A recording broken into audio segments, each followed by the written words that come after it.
Assalamualaikum warahmatullahi wabarakatuh. Waalaikumsalam warahmatullahi wabarakatuh. Saya hamba Allah dari Majalengka. Izin bertanya kepada Buya. Saya pernah melihat postingan satu ustadz yang mengatakan bahwa bermadhab itu tidak wajib. Salah satu buktinya bahwa masyarakat Indonesia yang mengikuti madhab Imam Syafi'i ketika adzan memakai adzannya Bilal. Sedangkan madhab Imam Syafi'i memakai adzannya sahabat Abu Mahdurah, yang mana lafaz adzannya berbeda dengan lafaz adzannya Bilal. Ustadz itu mengatakan bahwa bermadhab itu tidak wajib. Bermadhab hanya boleh-boleh saja. Mohon pencerahannya Buya mengenai adzan tersebut dan mengenai hukum bermadhab. Terima kasih. Bermadhab maknanya mengikuti ulama. Dan mengikuti ulama tentunya kita harus punya akal sehat. Ulama bagaimana yang harus kita ikuti? Kalau ada ulama di akhir zaman mengatakan saya berdiri sendiri, tidak urusan dengan ulama lain, saya tidak akan percaya. Karena apa? Belum teruji. Tapi kalau ada ulama yang sudah dinobatkan oleh orang lain, kemudian diikuti oleh yang lainnya, kemudian ilmunya dibahas, dikokohkan, itu baru ulama. Nah, bermadhab itu seperti itu. Ada Imam Malik, ilmunya diuji, muridnya mengerumuninya. Diuji ilmunya Imam Malik, terus sampai keluar. Pengikut murid-murid Imam Malik itu membukukannya. Dan murid Imam Malik alim juga. Ini jelas Imam Malik, Imam Abu Hanifah, Imam Syafi'i, Imam Ahmad bin Hanbal. Jadi bukan sekedar seorang alim, dia belajar, ngafal Quran, baca hadis, lalu berjidat. Kalau tidak ada, siapa yang mengukuhkan? Kalau Imam Syafi'i kan diuji ilmunya. Diuji dari masa ke masa, lihat. Sehingga semakin pengikutnya mengukuhkan, berarti semakin kuat. Makanya Imam Ahmad bin Hanbal punya murid. Imam Ahmad sendiri muridnya Imam Syafi'i. Imam Syafi'i muridnya Imam Malik. Imam Malik pun ternyata ketemu dengan Imam Syafi'i dari guru yang lain. Dengan Imam Abu Hanifah. Jadi gitu, jadi sambung menyambung ilmu. Lah ini ada orang akhir zaman mengatakan saya mujtahid, saya tidak ada urusan dengan imam madhab. Loh, ilmumu dari mana? Bohong kalau tidak ngintip ilmunya imam madhab. Tak tahu yang dibaca adalah kitab Subulus Salam. Sama ngintip ilmunya imam madhab, tapi gayanya mujtahid. Nah, ini kan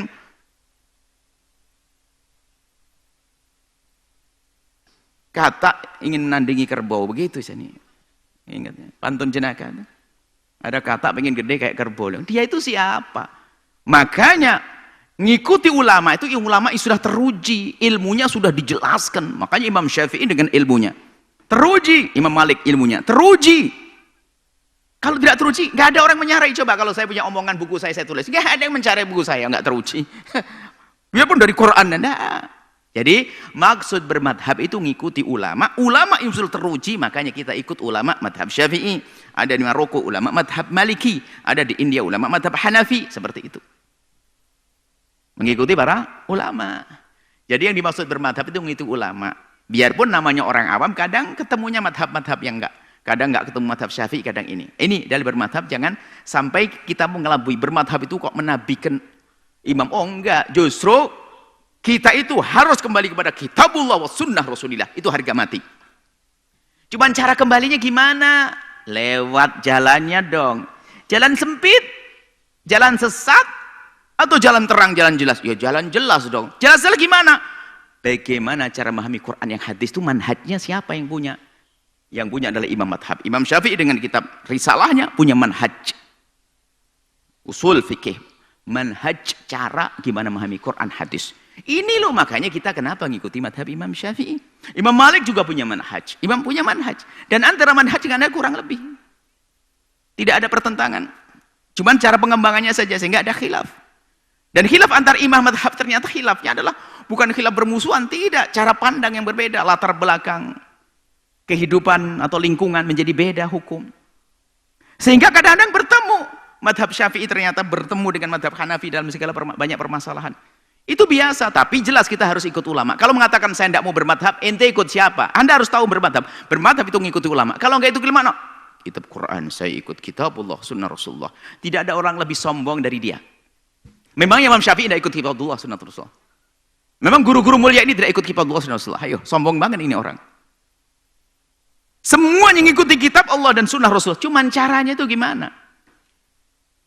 Kalau saya ngerti bahasa Arab, saya ngerti. Tapi kalau saya langsung dilepas dari perkataan ulama, dikasih kutubus sittah sama Quran, saya tidak bisa melakukan sholat. Ayo.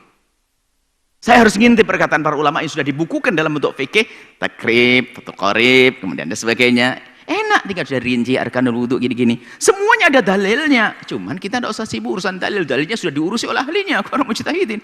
Sudah tinggal ngamakan kok ribet banget ini. Wah, ini gimana cara buat rotinya berapa on ini kelamaan. Dimakan saja selesai. Salat beres. Ikut ulama. Saya percaya dia orang besar, orang hebat. Pasti benar insyaallah. Karena dia berijtihad. Kalaupun salah kan ijtihadnya dia, bukan ijtihad saya. Kalau ijtihad saya ngaco. Ijtihad, kalau ijtihad kalaupun salah dapat pahala. Yang penting kita tidak sengaja menyalahkan, membuat salah dalam berijtihad. Sudah selesai. Akhir zaman ini sampai derajat mengharamkan bertaklid. Innalillah. Ada macam-macam orang. Dia tidak memahami taklid itu beda dengan pemahaman kita. Mereka mengatakan ijtihad, masih taklid ijtihad. Hadisnya ikut Imam Bukhari, Sahihul Bukhari. Setelah itu dia mengatakan mujtahid. Mujtahid mana? Kalau mujtahid ketika Imam Syafi'i, ilmu hadisnya, mentashih hadis sendiri. Cari hadis benar atau tidak. Memahami dengan perangkat-perangkat lughah untuk memahami hadis lagi. Dikumpulkan hadis yang serupa. Ada yang bertentangan atau tidak sampai dikeluarkan satu hukum. Ini cuma baca qala Rasulullah, pemahaman sepintas langsung ana mujtahid. Ya jadi lelucon namanya. Setelah itu mengatakan ijtihad adalah haram dan sebagainya. Mulai agak luas apa mengatakan taklid haram, bermadhab haram. Lah ini ada bermadhab haram. Bermadhab bagi orang seperti kita yang tidak bisa langsung kepada kitab wa sunnah menjadi sebuah keharusan. Dalam arti bermadhab mengikuti ulama. Mengikuti ulama. Saya bertanggung jawab. Ngomong begini, waktu saya ajarkan anak kitab Safinatun Najah. Saya bertanggung jawab kenapa? Kalau seandainya diminta untuk menjelaskan, saya akan mencari ulama, mencari penjelasan tentang dalil kepada ulama. Akan ketemu nanti. Cuma waktu kita ngajar anak-anak, nggak perlu, anak kecil. Yang penting sholat Allahu Akbar selesai. Dalilnya takbir, dalilnya ruku. Nggak jadi sholat, hanya ngafalin dalil nanti. Langsung jadi. Cuman saya yakin ulama punya dalil. Beres, ada dalil semuanya. Kalau masalah perbedaan dalil-dalilnya agak lemah, ini kuat dan ini karena khilaf di antara para muhaditsin. Kemudian penanya, insya Allah penanya maksudnya baik. Tapi lihat, bermadhab adalah ini sebuah keharusan. Kalau tidak kita tidak bisa ikut ulama. Coba. Ada yang mengatakan nggak mau bermadhab, dia buat madhab baru rupanya. Bahasanya kita perlu bermadhab. Madhab saya adalah tidak bermadhab. Makanya begitu kan sebetulnya. Tambah nggak jelas, nggak karu-karuan. Baik, kemudian dia kisah apa tadi? Adzan. Dia mencoba kalau ini kan madhab Syafi'i. Maksudnya pengen nyalahkan kamu itu madhab Syafi'i salah. Adzanmu itu bahasanya dia adalah adzanmu ikut Bilal bin Rabah. Sementara madhab Syafi'i ikut Abi Mahdhurah. Nggak tahu itu dari tinjauan dari pembahasan apa sih, kajian ilmiah seperti apa, seperti itu. Gini loh ya, adzan itu kan cerita adzan bagaimana kisah mimpinya siapa sahabat Nabi Sayyidina Abdullah bin Zaid. Abdullah bin Zaid, Sayyidina Abdullah bin mimpi adzan. Kemudian Sayyidina Umar bin Khattab mimpi. Lah adzannya Sayyidina yang dimimpikan oleh Sayyidina Bilal bin Rabah dan Sayyidina Umar bin Khattab adalah adzan yang selama ini kita dengar Allahu Akbar, Allahu Akbar, Allahu Akbar, Allahu Akbar 4. Kemudian 4-2-2, asyhadu an la ilaha illallah, asyhadu 4-2-2-2-2, hanya terakhir la ilaha 1. Jadi 4-2-2-2-2-2 1. Itu adzan yang didengar dari Sayyidina Abdullah bin Zaid. Tapi Nabi pernah mengajarkan hadis Sayyidina yang disebutkan oleh penanya Abi Mahdhurah itu, adzannya adalah takbir Allahu Akbar 4, yang lain 2-2 cuman asyhadu an la ilaha illallah sama asyhadu anna Muhammadur Rasulullah jadi 4.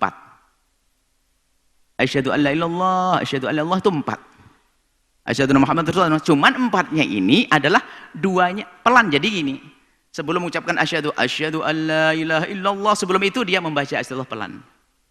Asyhadu an la ilallah. Baru asyhadu an la ilaha illallah. Asyhadu an la ilallah. Asyhadu an la ilaha illallah. Asyhadu anna Muhammadar Rasulullah. Asyhadu anna Muhammadar Rasulullah. Lah ini riwayat. Cuman dia nggak belajar madhab Syafi'i. Kalau madhab Syafi'i coba anak kecil baca. Kalau membaca adzan, di dalam membaca asyhadu alla ilaha illallah disunnahkan tarji'. Membaca asyhadu Allah pelan sebelum terang-terangan. Nggak keluar dari madhab. Cuman tidak mengamalkan sunnah yang lainnya. Dan ini bukan khilaf, bukan menunjukkan di Syafi'i, bukan Syafi'ian. Ya semoga Allah mengampunilah. Jangan bikin ragu deh orang beragama ini sudah. Ini orang awam ini sudah orang kita ini orang awam sudah. Insya Allah fil haq. Jangan dibikin ragu-ragu urusan adzan dan sebagainya. Adzan Sayyidina Abi Mahdhurah itu masalah tarjih dalam mazhab Syafi'i. Tarjih pun tidak harus, sunnah juga. Dan adzan sendiri juga sunnah. Sehingga kalau kita adzan setelah Allahu Akbar, Allahu Akbar, Allahu Akbar, Allahu Akbar, asyhadu an la ilaha illallah, asyhadu Allah juga sah, selesai. Kalau ikut riwayat dari Abi Mahdhurah yang diajarkan Nabi, pakai tarjih. Sebelum mengucapkan asyhadu Allah, membaca asyhadu Allah. Jika asyhadu Allahnya 4 kali, 4 kali. Namanya tarjih, tarjih adalah sunnah. Selesai, nggak bertentangan kok. Jadi belajar itu, belajar hadis penting. Hadis tanpa fikih, wah gersang, bahaya banget. Belajar fikih nggak kenal hadis juga khawatir nanti ada riwayat-riwayat nggak benar. Jadi harus gabungan dong belajar. Jadi seperti itu. Apalagi kita sudah bicara tentang madhab-madhab seperti penanya tadi. Wah madhab itu lautan. Benar-benar betul lautan. Kita kadang-kadang tersesat. Akhirnya fahamnya setengah faham, akhirnya jadi ngaco.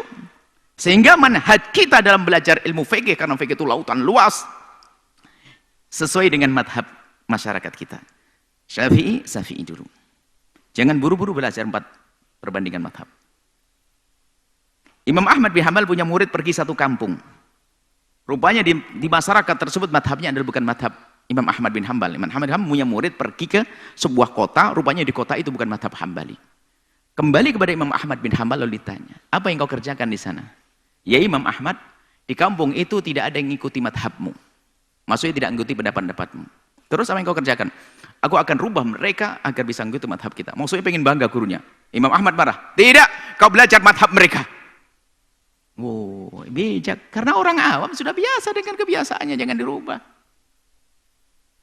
Kalau tiba-tiba kita pergi ke India, terus si santri Al-Bahjah pindah ke India sana, harus belajar madhab Hanafi. Jangan merubah mereka madhab Syafi'i. Begitu loh, jadi bijak itu perlu. Ini kadang-kadang orang Masya Allah bikin ragu. Yang saya bikin agak kadang angkat suara itu, bikin ragu orang awam. Dibikin ibadahnya enggak sah, bermadhab haram, kadang-kadang sampai derajat begitu, taklid enggak bener. Wah, kok jadi salah semuanya? Semuanya perlu pembahasan ilmu dan penuh dengan ketawaduan. Tanpa harus merendah. Subhanallah, para imam hebat, mereka saling menghargai. Bagaimana perbedaan antara Imam Ahmad bin Hanbal dengan Imam Syafi'i? Banyak. Apakah ada permusuhan? Imam Ahmad muridnya Imam Syafi'i. Imam Syafi'i berbeda dengan Imam Malik.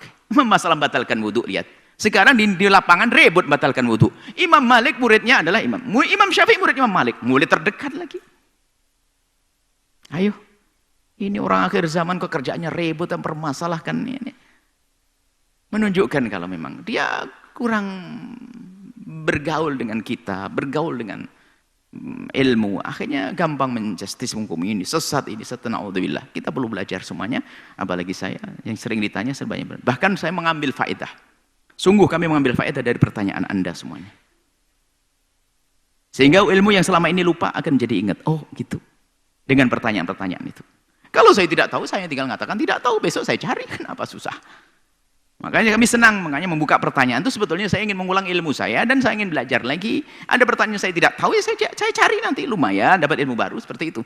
Semoga Allah mengampuni. Yang bertanya, kepada yang bertanya saya mohon maaf, kami yakin Anda bukan bertanya karena Anda punya pembangkangan, tidak, justru Anda sepertinya Anda membaca di masyarakat ada seperti itu, lalu Anda hadirkan dalam bentuk pertanyaan, dan kami mohon maaf kepada siapapun. Nuhibbukum fillahi, kami mencintai Anda semua karena Allah Subhanahu wa taala. Wallahu a'lam bishawab.